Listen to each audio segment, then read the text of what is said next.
All right. Hello and happy holidays to everyone. Merry Christmas Eve, right? We have 2 days before Christmas. We are so glad that you're able to join us live today for our Q&A. We normally have a quarterly Q&A to answer questions and to provide clarity for any students who are preparing for their certification exams or just for anyone who's looking into gaining entry into the industry and have any particular questions about medical billing or medical coding. So please let us know who is joining us. Put your names in the chat. Let us know where you're tuning in from. Say hello. You can put your questions and your comments there, and we will get to them shortly after we do some very brief introductions.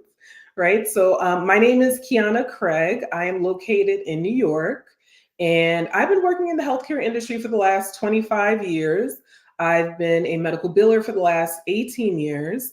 I started my home based medical billing business in 2008 and I became a licensed AAPC approved medical billing instructor 5 years ago. So I've been assisting students with preparing and passing their medical billing certification exams and providing hands on training that is so important and vital and needed to be eligible for opportunities. So, in addition to that certification, the hands on training is going to give you like a leg up.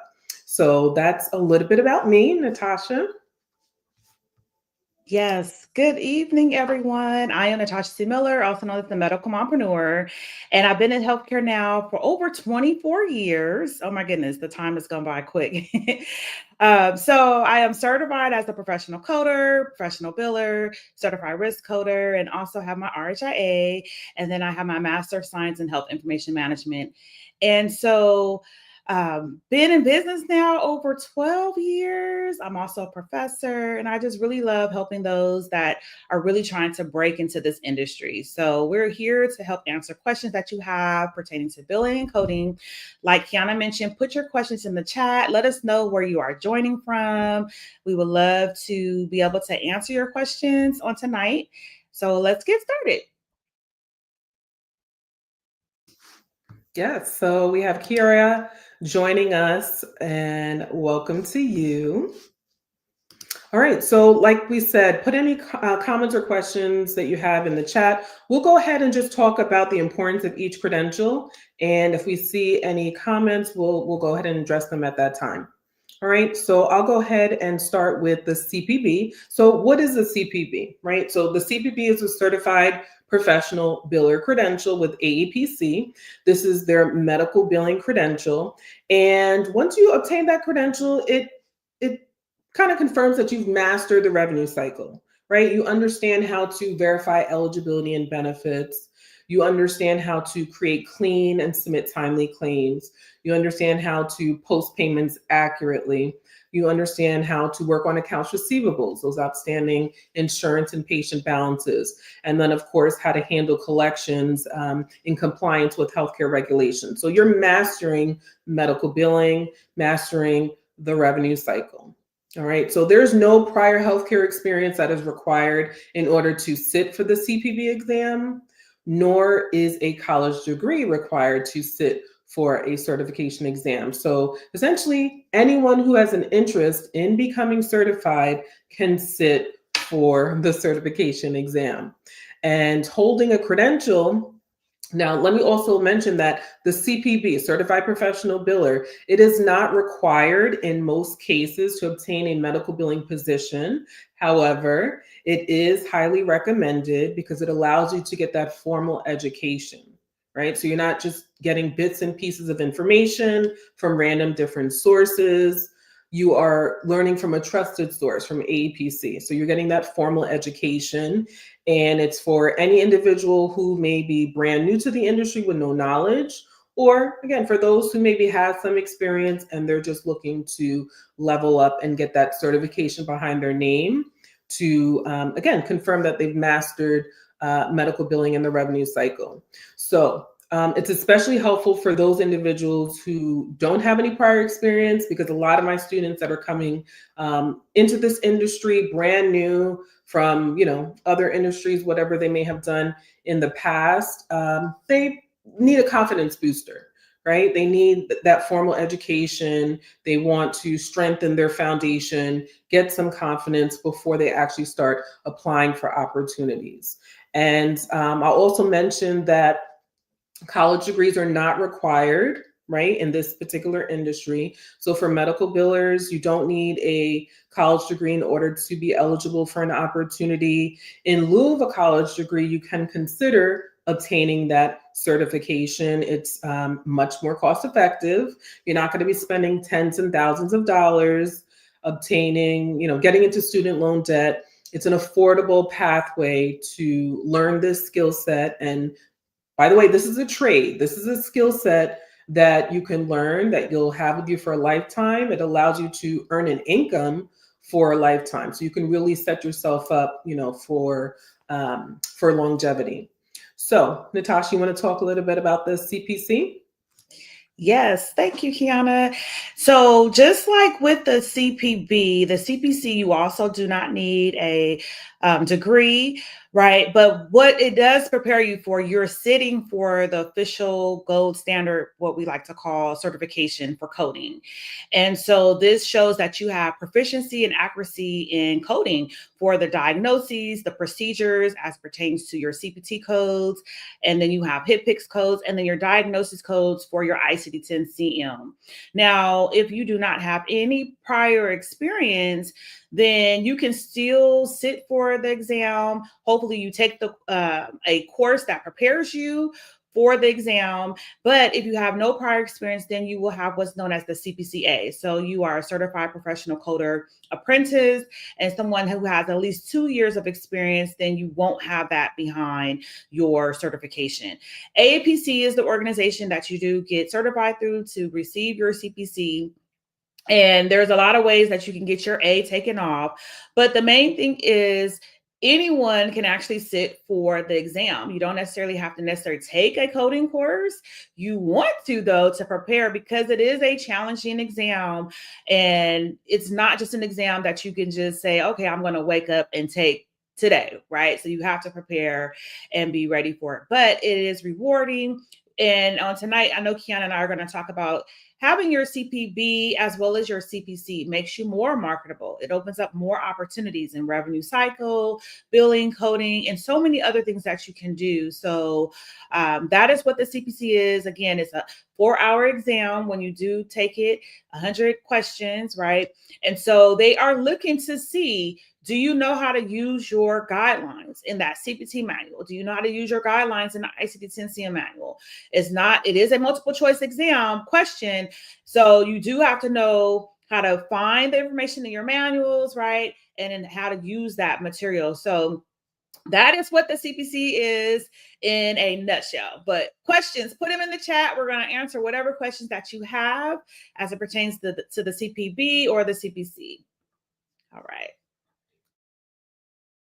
Yes, don't be shy. Put your questions in the chat, your comments in the chat. Let us know if we have any existing billers or coders here. We'd love to chat with you as well. So the first question, do you work with revenue cycle teams or hospitals or clinics? So in the settings that I've worked with, mostly have been private practices. And those tend to have, depending on the size, the number of providers working in the practices, they usually tend to have much smaller team. And we usually have our hands in the entire cycle, right? The entire revenue cycle versus, when you're working in the hospital, they have larger staff. They're able to break it down. You may have some employees that are working on registration. Some are working on eligibility and benefits. Some are actually creating and submitting the claims. Some are just focused on posting the payment. So there's more staff, so that way the work can kind of be divvied up that way. Versus, like I said, in a practice setting, you're probably going to be have your hands in a little bit of everything. You want to add to that, Natasha? Yeah, yes, that is so true. I've worked in both type of settings, the hospital side and the clinic side. And The hospital side, like Kiana mentioned, it is broken down more so into departments.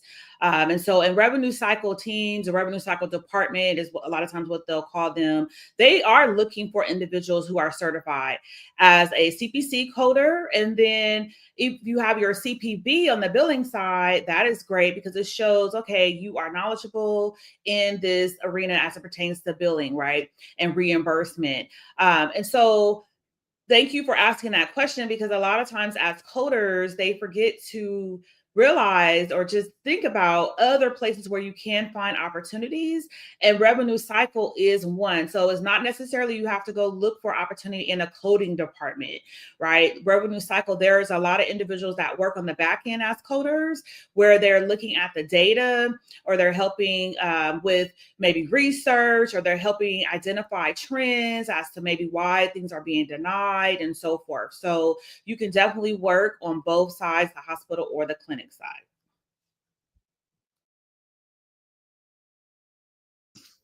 Okay, great question.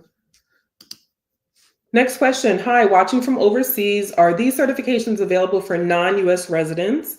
Are the exams online or in person? Thank you. Yes, so AAPC is actually the world's largest credentialing organization for the business of healthcare. They're located all over the world, not just in the United States. They're located in India. We have chapters in the Bahamas, in the Philippines, UAE. They're all over, so it's not just US based. All right, and the certification exams are available online. So you do have the option of either taking them remotely from home or wherever you're located at, or you can take them in person at a testing site. But the examinations are online; they're electronic on a computer. So they did discontinue the paper exams in 2023. So they're 100% online. Next question, what is the best training for medical billing? Well, I am a licensed AAPC approved medical billing instructor. In addition, like I mentioned earlier, in addition to helping my students prepare for and pass the CPB exam, I also provide hands-on medical billing training in my signature program, which is Biller Boss Bootcamp. So you're not just getting the formal education, you're actually getting the hands-on training using real medical billing software and learning the day-to-day duties of a medical biller. And it really is invaluable because it really does help you to get job ready. You're going to learn the skills that employers are actually seeking so that you can go in day one, learn their billing software, and then be able to pretty much get started. Next question. Right now I'm working in NAC Global. I have 2 years experience in medical billing and DME and pharmacy. Can you assist me how to get a job in America? So that's not my area of expertise, but what I will say is you can try to work for organizations who have workforce in the United States, but also internationally. So maybe you can look into, for example, working for an insurance payer who may have workforce, not only overseas, but in the States. Do you want to add anything to that, Natasha? No, that's good. Yeah, that's good for now. Mm-hmm. Okay, Kimberly, what is the responsibility of a credentialer? So credentialing, so typically it's not the standard, it's not part of the job description of a medical biller or coder. A credential could solely just do credentialing. And when you say credentialing, I don't know if you're referring to payer enrollments, because usually when individuals mention credentialing, they're actually talking about enrolling the provider into the health plan to become a participating provider, to accept that insurance, be able to, see their members. So if that's what you're referring to, it's getting those providers enrolled into the health plans, working with the insurance companies, making sure they receive all of their credentials and that they become in network. Okay, they're part of the network with their different plans so that, again, they can care for their members. All right, Natasha, you want to take this one? Yes. What advice would you give a dually certified coder, CCS and CPC, that hasn't coded in a while, but wants to jump back in the game of coding with not a lot of experience? And how would you start that? Great question. And so, as I'm answering, I do have some questions for you. If you can put back in the chat for me, how long has your wow been? What's a wow, right? And let me know too what your experience looks like. But you are CCS and you have your CPC. So congratulations on that, right? That's awesome. Amazing. So a few things, dust back out your books, right? Go back to the old school, get your books, your training material that you learned, and you need to begin practicing, because coding is repetition. So the more you do it, the better you will become, right? And so as you are practicing and going back over the material that you learned, your coding manuals and so forth, you got to brush back up on your guidelines. You got to get back up to date on what are the codes that we're actually using. And then from there, I would say begin to look at possibly some entry level positions. So I'm not sure how long you did the coding before. So it's been 2 years, you haven't coded in 2 years, but based off of your experience, you may can go into something with a little more experience, or you may want to go look at some entry level positions. And that's where I would say to start. Also, maybe possibly look at some outsourcing positions where we have those agencies. They can test you to see, okay, where are you at with your coding skills since it's been about 2 years? And then they can say, okay, this is the opportunity that I have for you to get you back in there. It may not be necessarily a permanent full-time thing. It may be a contract. It may be permanent or full-time, but I would say possibly even start there with that. Okay, so then also I see your statements. You can't pass your assessment. So my next recommendation would be to come over to the Coder Circle. And so I have what is known as the Medical Mompreneurs Coder Circle. And this is a monthly membership where I've been able to help individuals who need help with passing their assessments, who need help with interviewing, job placement, and all of that into the membership. And so that will be the next step. If you're having a hard time passing your assessments, then you need to get some mentoring and coaching. And that's where I can help you with that. And so you can find that information on my website, natashacmiller.com, and we'll put the links in the chat where I'm able to help assist you. And yes, okay, how do you get into the Coder Circle? I'm going to put that information in the chat for you. Yes, thank you so much. Kiana, did you want to add anything to that? As I'm going to put the link in the chat too. No, that was perfect. That was perfect. I'll take the next question.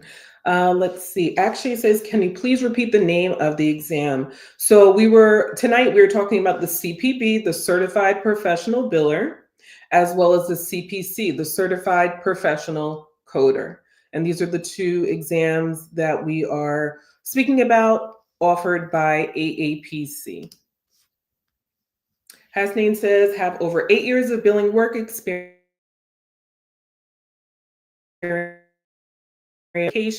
Is there a way to find out what type of questions? It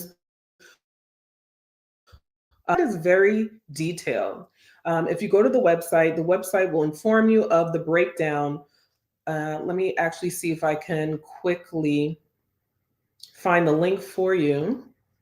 The website, again, is very detailed. It's going to give you the breakdown of the exam. It's going to show the number of questions.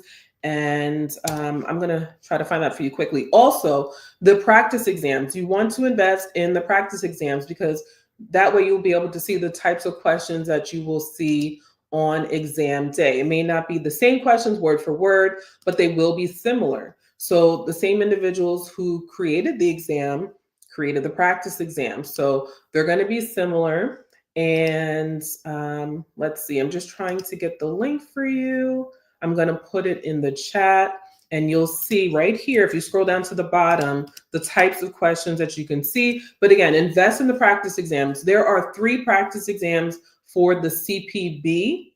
Okay, there's A, B, and C, 50 multiple choice questions each. It's also really great that you invest in the practice exams because the same platform that the practice exams are on is going to be the same platform that you're going to use on exam day. So you definitely want to get familiar with that platform, know how to navigate it, which will save you time on exam day. All right, let's see. What is the next question? And Natasha did put the link for Coder Circle in the chat, as well as her website.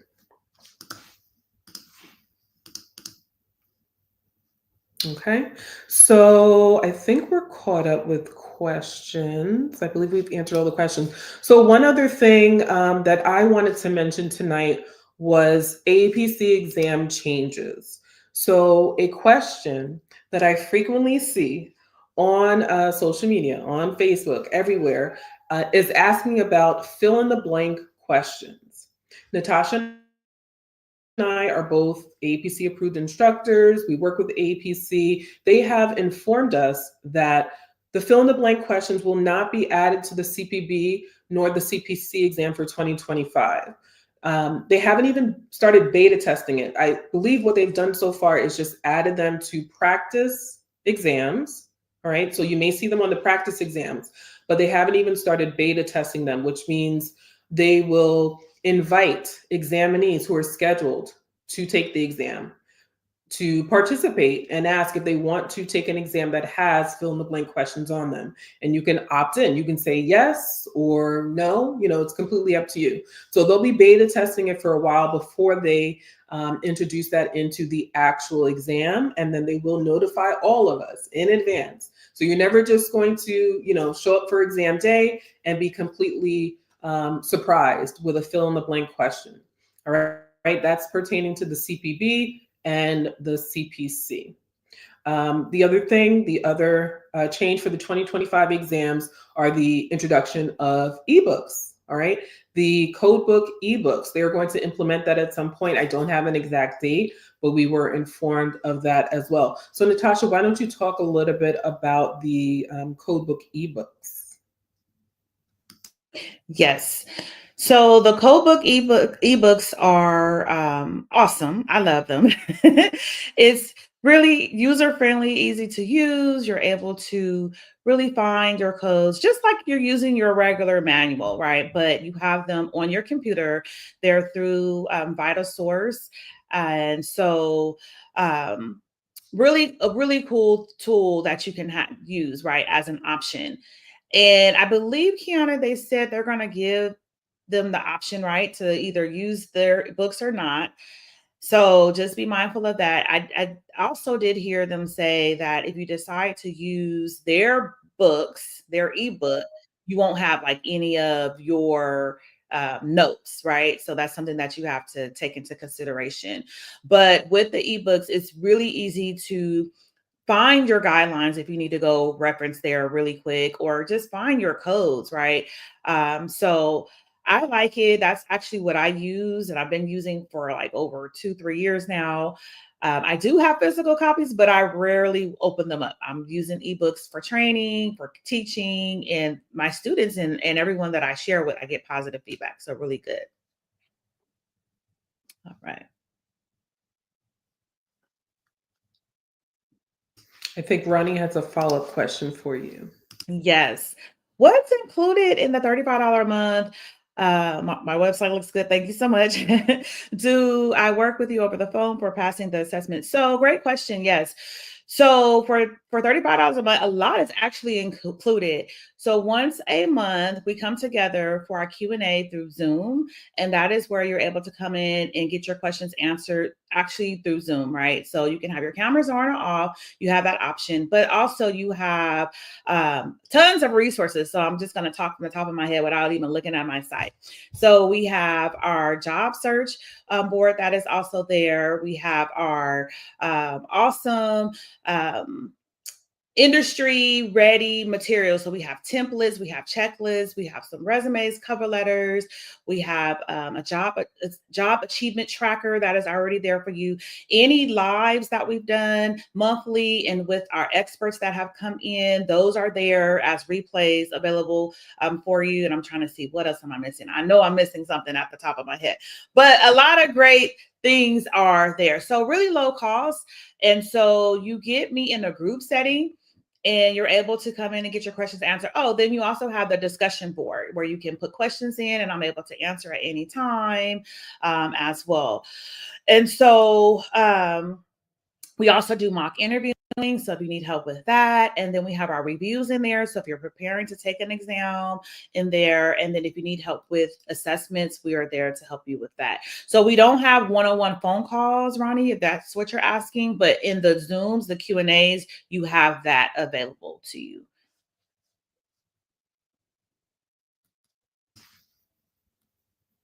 Okay, great. Next question, Hazel. Would you recommend someone to just take the test without actually taking a course? Backstory, I was taking a course with someone, but COVID knocked me out mentally and financially. So it looks like you were previously taking a course, going through some difficult times, maybe in the past couple years, and now you want to know if you should just sit for the exam. I'm not sure which exam you were sitting for in particular, but regardless, what I would recommend to see if you are exam ready is, again, to invest in those practice exams. The practice exams are going to let you know where you stand. If you're able to pass the practice exams with a score above 85%, it is a good indication of whether or not you're ready to go ahead and schedule your exam. So that would be my recommendation, to invest in the practice exams. You should still have your textbook if you've already taken the course. You should still have your textbook. You want to make sure you have either the current year code books or prior year. So the year is almost over. So let's say you're going to take your certification exam in 2025. You should either have the 2025 code books or the 2024 code books. So you want those in addition to your textbook. Purchase all of the practice exams, and that's going to let you know whether or not you are exam ready so that you don't waste any time or money. You want to add anything, Natasha? Yes, everything that you said, and I'm just going back reading through her question. Would you recommend someone that tests without actually taking the course? Yeah. So, and I'm not sure what test you're referring to. So the CPC, you definitely need to take some type of course. Um, that's my recommendation because again, it's not an easy exam, and a lot of people don't pass it on the first try. I was able to pass it on the first try. I've shared with my clients and my students on how to do that. But even if you're working in the industry, because there are some people who are working in the industry, maybe you're working as a biller or you're working in a different department and you see codes, but it's totally different from what to expect for the actual exam. So you need to know what to expect, how to prepare to be successful, right? And so that's really important. I will be offering a boot camp in next year in the spring, early year next year. So stay connected. Follow me on Instagram at Medical Mompreneur and Kiana Ask the Biller on Instagram. And that's where we share our information. You can also go to our websites, but definitely you need to take a course. So hopefully that answers the question for the coding.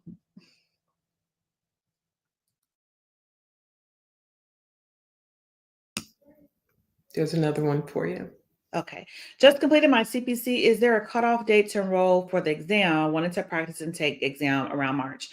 Yeah, no, so there's no cutoff date to enroll for your exam. Well, I should say this. You need to check with the APC. Did you purchase your exam voucher through them? Are you in a program through them? Because they do have a cutoff, like based on, when you purchase your exam voucher. If you haven't purchased your exam voucher, then you can sign up and enroll for your exam. Now, the key thing is because you just finished your CPC, sounds like your course, I guess that's what it sounds like, then you want to take your exam as soon as possible, but you still have time in the beginning of the year. So I normally tell my students, try not to go over 4 weeks, over a month from taking your course, from finishing to taking that exam. You want to take it while the information is fresh. So if you're looking to take your exam around March, that's still fine, but maybe move it up a little bit.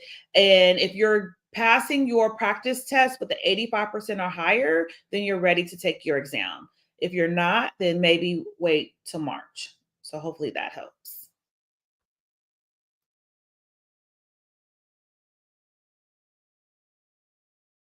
Okay, let us know in the chat again any final questions regarding the CPB or CPC. So once you pass your certification exams, you have to maintain those certifications, right? That's not, the end of it once you pass. We have to maintain our credentials by doing two things. So number one, we have to pay our annual membership dues, all right? And if you aren't already aware and you are a member, our annual dues are going up to $222 per year. So they're going up $1 per month in 2025. And then we also have to earn CEUs. So CEUs are continuing education units. So essentially, we just have to continue to learn. We should be staying on top of industry changes. So there are many different ways that you can earn free CEUs. You can attend virtual chapter meetings, which are available almost every day. They're available all the time. You can browse all the chapters on aapc.com.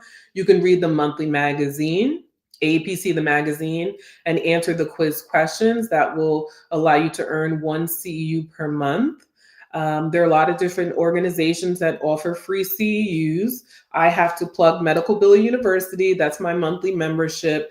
I offer a minimum of 3 CEUs for certified members every month. We have guest speakers come in and speak on various different billing and coding topics.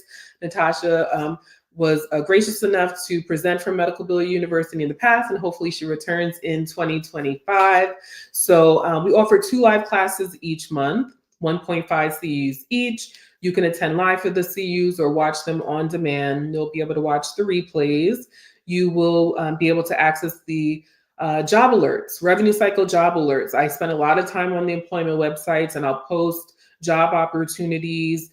You'll have access to CPB exam review classes and access to over 250 industry professionals. So if you're looking for a community, which is really important for all of us, even not just newbies, but even for experienced billers and coders, we want to stay connected, find our billing and coding besties. It's really important because you don't have to go through this journey alone, whether it's your certification journey or also just working on the job, your day-to-day challenges. So I'll just put that link in the chat for anyone who may be interested in joining. It's affordable. It's only $37 per month. So you can join us and check it out and see how you like it. Natasha, would you like to add anything about maintaining certifications? Yes. And so just like Kiana mentioned, we have to have our continuing education units. As a CPC coder, we have to have about 36 units, 36 CEUs every 2 years. And then if you decide to have more than just the one certification, then that begins to add up. So you have more CEUs that you have to have. But if you join Kiana's membership, you can get them easily from her. So, and she has really great speakers, like she's mentioned, really great topics to help keep you fresh and updated. And then there's other ways that you can get your CEUs, like if you want to attend a conference, that's always good to do from time to time. But yes, we have to stay up to date because things are always changing. And so you just really want to be mindful of that, to stay connected. It's also a great way to network with others and to see, well, who's hiring and how to get into this industry and all of that, right? So really great things to do when it comes to having your CEUs as well. Perfect. All right. So I don't see any additional questions about the CPB or CPC.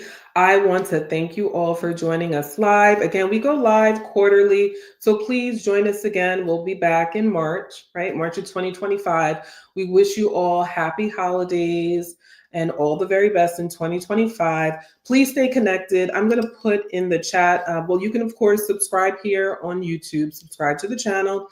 I'm also going to put my link for Instagram as well as my website, which is justaskthebiller.com. And Natasha, please share your final words and your contact information as well. Yes, yes.